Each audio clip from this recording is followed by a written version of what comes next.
Hey everyone, in this video, we're breaking down one of the biggest mistakes people make, choosing between ETFs and individual stocks, without really understanding how different they are, especially in 2025. So yeah, let's get into it. First up, the basics.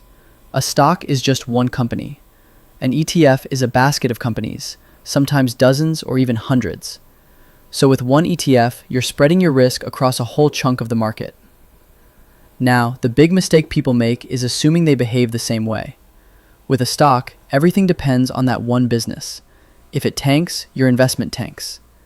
With an ETF, one bad company barely moves the needle because it's mixed in with lots of others.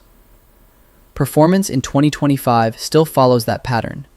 ETFs track markets or themes, so they tend to move steadily. Individual stocks can outperform, but they can also crash way harder. It really depends on earnings, leadership, competition, all that stuff. In terms of risk, ETFs are usually smoother and less volatile. Stocks are higher risk and higher reward, which is exciting, but only when you pick the right ones. Another big difference is time. ETFs don't need much from you. Buy them, hold them, done. Stocks take research, tracking, reading news, watching earnings. If you don't have time for that, ETFs are usually the safer choice. So which is better in 2025? For most people, ETFs are the smarter long-term option because they're diversified and stable.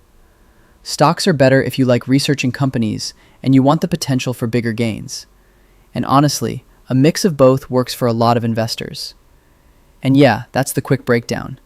Hope this helped you avoid a really common mistake and invest a little smarter. Thanks for watching.